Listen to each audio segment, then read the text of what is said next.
The Graveyard Poets. The Graveyard Poets, also known as Churchyard Poets, were a group of English poets from the 18th century. They are known for their contemplative and gloomy reflections on mortality, often inspired by the imagery and themes found in graveyards.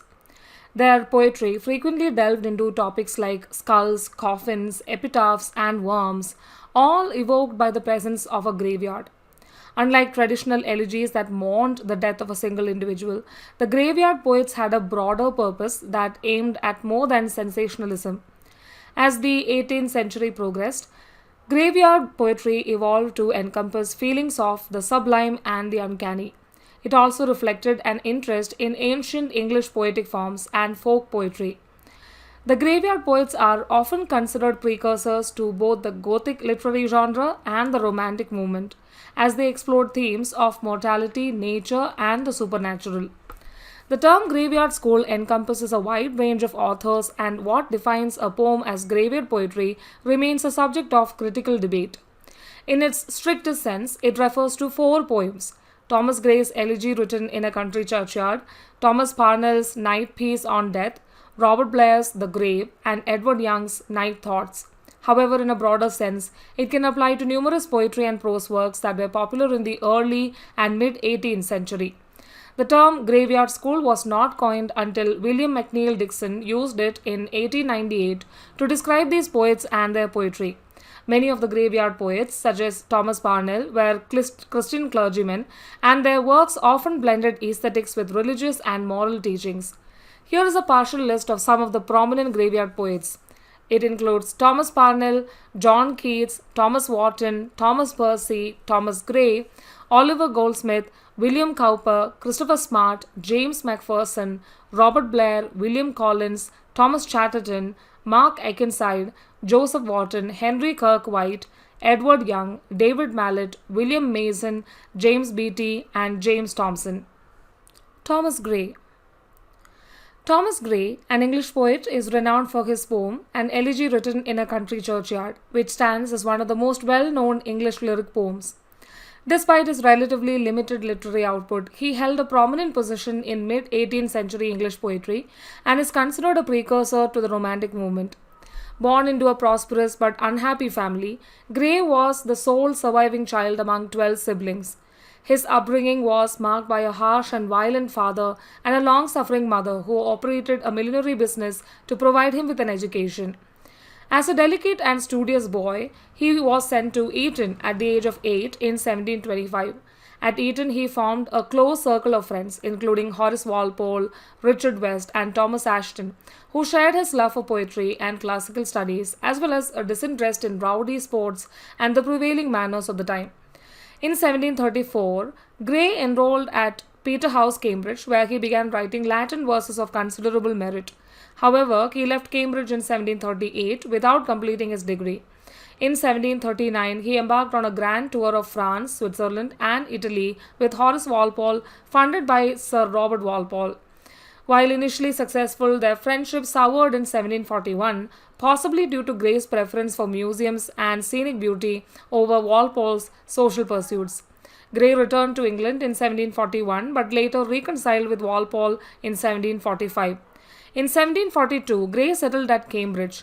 The death of his close friend Richard West that same year deeply affected him. It was during this period that he began writing English poems, including Ode on the Spring, Sonnet on the Death of Mr. Richard West, Hymn to Adversity, and Ode on a Distant Prospect of Eton College. These poems showcased his maturity, ease of expression, melancholic tone, and the ability to craft memorable lines, such as Where ignorance is bliss, it is folly to be wise. Although Eton Ode was published in 1747 and again in 1748, it garnered little attention. Some of the notable poems by Thomas Gray include Ode on the Spring, On the Death of Richard West, Ode on the Death of a Favorite Cat, Drowned in a Tub of Gold Fishes, Ode to a Distant Prospect of Eton College, Elegy Written in a Country Churchyard, The Progress of Poesy, The Bard, and The Fatal Sisters. The Bard, a Pindaric ode, is one of Gray's notable works, set during Edward I's conquest of Wales. It played a significant role in the Celtic revival and influenced subsequent generations of poets and painters. The poem portrays a Welsh bard's curse on Edward I, foretelling the return of Welsh rule and the flourishing of British poetry. Elegy Written in a Country Churchyard. Elegy Written in a Country Churchyard by Thomas Gray is a renowned poem composed in 1750 and first published in 1751. The poem's origins are partly shrouded in mystery, but it is believed that Gray may have been influenced by the death of his close friend Richard Best in 1742. It was written while Gray lived near Stoke Poges parish church and was later sent to Horace Walpole, who helped introduce it to London's literary circles. Gray decided to publish the poem himself on February 15, 1751, to prevent its unauthorized publication in a magazine. In the realm of genre, the poem is titled an elegy, but its form deviates from traditional elegies. Instead, it adopts a style reminiscent of contemporary odes while incorporating profound reflections on death and remembrance after one's passing. Throughout the poem, the narrator contemplates the lives of the humble villagers buried in the churchyard, finding solace in pondering the nature of memory. There are two distinct approaches to death within the poem. Initially, the narrator's response to death is stoic, but in the final version, the narrator's epitaph serves to suppress his fears of mortality. The backdrop against which Thomas Gray wrote this poem is essential to understand. It emerged during the Age of Enlightenment, marked by significant scientific advances. Intellectual giants like Sir Isaac Newton were at the forefront, with Newton's theory of universal gravitation profoundly impacting Enlightenment thought. Rationalism gained popularity in philosophy, with thinkers like René Descartes and Baruch Spinoza applying scientific methods to philosophical exploration. Thomas Hobbes and John Locke contributed to discussions on social interactions and human intelligence, respectively. These Enlightenment ideas of reason and scientific inquiry were in the air as Gray penned his poem. The poem itself is set in the evening, where the world has retired for the night. The speaker stands in a rural churchyard surrounded by the melancholy quietude of the countryside.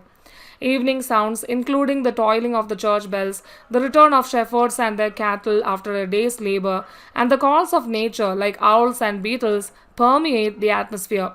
Amid this somber ambience, the speaker walks among the gravestones in the cemetery, meditating on the lives of the deceased. The poem comprises 33 stanzas, each consisting of 4 lines. It follows the conventions of the elegiac tradition while maintaining Gray's introspective and meditative style. As he contemplates mortality, the speaker reflects on the equality of death, the inherent dignity of all individuals, regardless of their social status, and the inevitability of death as the ultimate equalizer. Through vivid descriptions and contemplative verses, Gray's Elegy Written in a Country Churchyard stands as an enduring masterpiece of English literature, celebrating the lives of the ordinary and the universal experience of mortality. Robert Blair. Robert Blair was a Scottish poet remembered for a single poem, The Grave, which was influential in giving rise to the Graveyard School of Poetry. Educated in Edinburgh and Holland, Blair was ordained in 1731 and appointed to Athelstaneford, East Lothian. He was happily married, had 6 children, and devoted his leisure to poetry, botany, and optical experiments. The Grave, a long, uneven poem in blank verse, reflects human mortality in mortuary imagery. Though it appeared a year after Edward Young's The Complaint or Night Thoughts on Life, Death and Immortality, it is uninfluenced by that work, but reflects the general tendency to exploit sensibility and pathos, coexisting peacefully with 18th century rationalism. The Grave has none of the oppressive self-pity or pretentiousness of Night Thoughts. Its blend of Scottish ghoulishness and brisk sermonizing is presented in Shakespearean rhythms with a specific natural cheerfulness. William Blake made 12 illustrations that appeared in the 1808 edition. Oliver Goldsmith. Oliver Goldsmith was an Anglo-Irish writer known for his contributions to various literary genres, including essays, poetry, novels, and plays. Born in Tallis, County Longford, Ireland, to an Anglo-Irish clergyman, Goldsmith was the son of a large family and grew up in Vissoy. While he demonstrated a natural talent for storytelling from an early age, he was not particularly inclined toward formal education. His academic journey took him to Trinity College, Dublin, where he faced almost being expelled due to his involvement in the Black Dog Riot, a student protest. After completing his degree, Goldsmith initially attempted a career in the church, but it did not prove successful. His life then took a wandering path as he studied medicine in Edinburgh and travelled across Europe. He eventually arrived in London in 1756, facing financial difficulties. In London, Goldsmith turned to journalism while also working as an apothecary's assistant and a school usher. His contributions to Ralph Griffith's Monthly Review marked the beginning of his career as a skilled essayist with a distinctive style characterized by humor and warmth.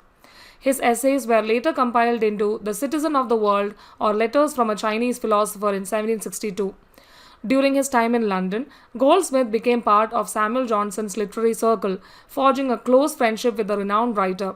He was also one of the original members of the club, a prominent literary dining society that included Johnson and artist Joshua Reynolds. Despite his social awkwardness and eccentricities, Goldsmith was embraced by his sophisticated group. In 1764, Goldsmith solidified his reputation as a poet with The Traveller, a work that marked the first time he used his name on a published work. However, Goldsmith's financial problems persisted due to his gambling habits, generosity, and mismanagement of funds. To alleviate his debts, he sold his novel The Vicar of Wakefield, a humorous portrayal of village life with gentle wit. Goldsmith then ventured into playwriting with The Good-Natured Man in 1768, followed by his most significant theatrical success, She Stoops to Conquer, in 1773. The latter, categorized as a laughing comedy, depicted a woman posing as a maid to win a man's affection and helped Goldsmith address his ongoing financial troubles. Sadly, Goldsmith's life was cut short when he passed away in 1774 at the age of 43 after a brief illness. He was laid to rest in London's Temple Church. Samuel Johnson fondly remembered Goldsmith as a writer who touched upon various genres and left his mark on each, describing him as someone who left scarcely any kind of writing untouched and touched nothing that he did not adorn.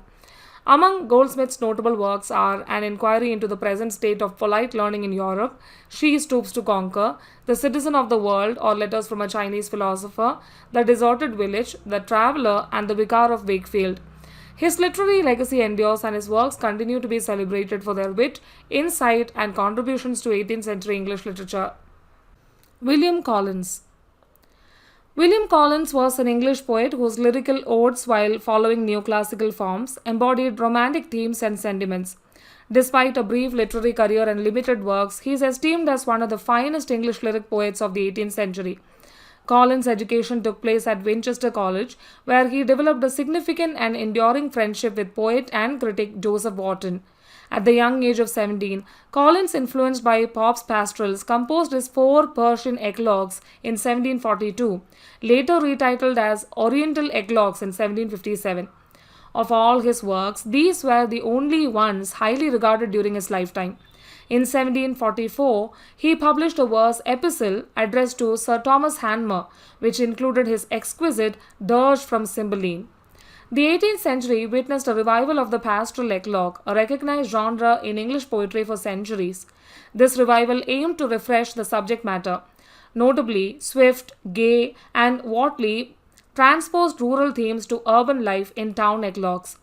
Concurrently, William Dyer replaced shepherds with marine deities in his Nereides or sea eclogues.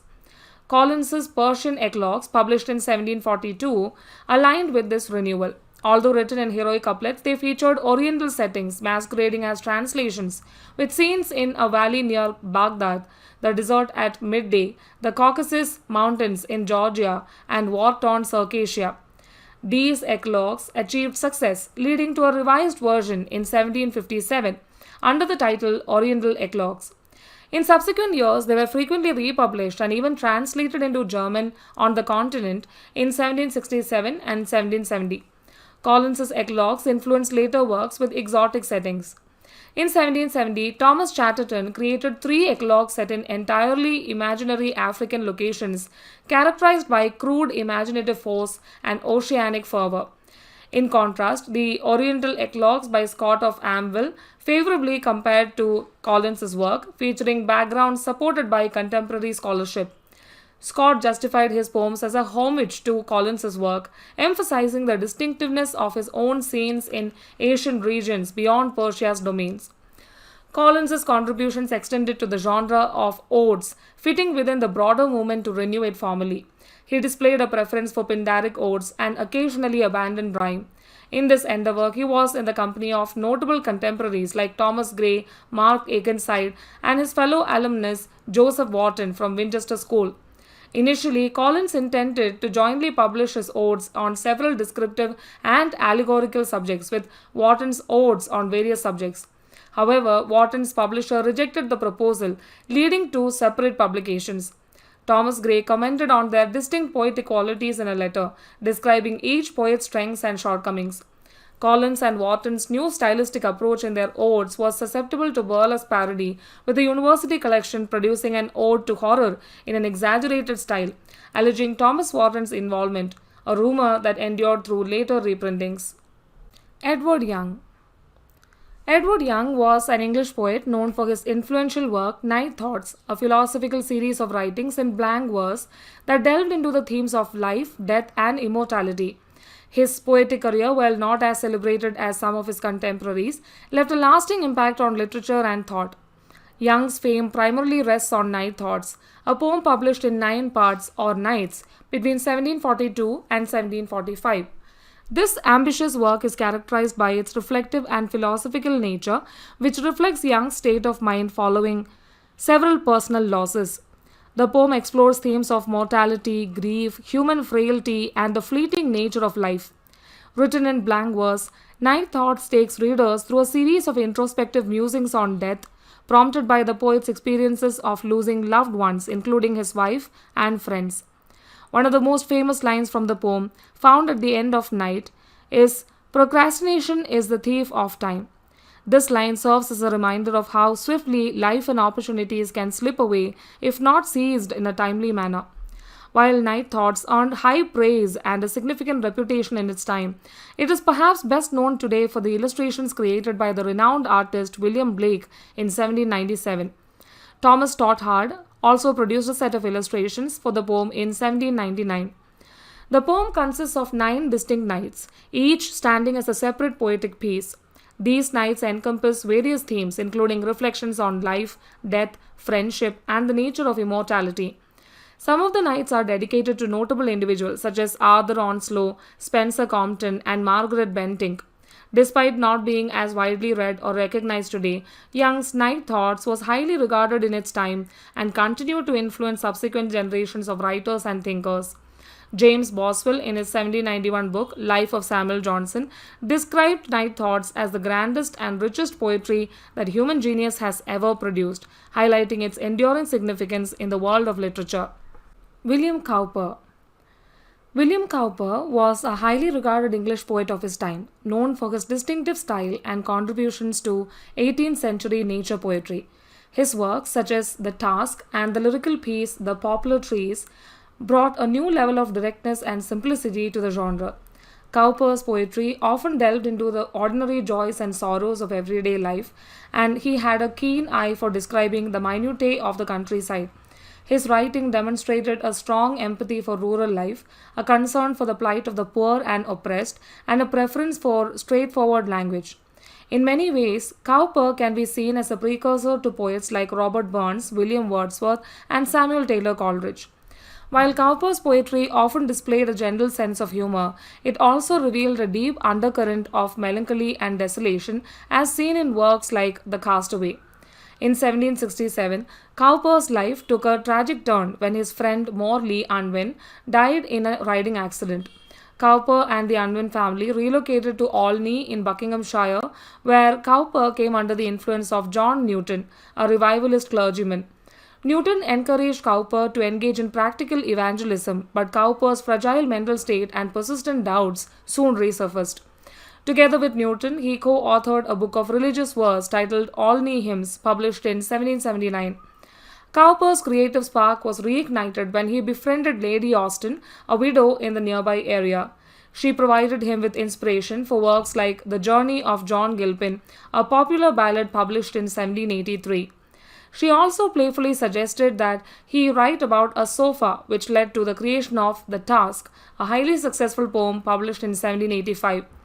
This lengthy and discursive piece aimed to promote the virtues of rural leisure and ease. In later years, Cowper moved to Weston, began translating Homer, and experienced periods of mental illness and deteriorating health. He ultimately settled in East Dereham in Norfolk, where he lived with Mary Unwin, who had been a permanent invalid since 1792. Tragically, Mary Unwin passed away in December 1796, pushing Cowper into a deep and enduring state of despair. Robert Southey later edited Cowper's writings in a comprehensive 15-volume collection between 1835 and 1837. Beyond his poetry, Cowper was celebrated for his exceptional skill in letter writing, and some of his hymns, like God Moves in a Mysterious Way and Oh, for a Closer Walk with God, have become cherished parts of England's Protestant heritage. His letters and prose writings were compiled and published in 2 volumes by James King and Charles Riscamp in 1979 and 80.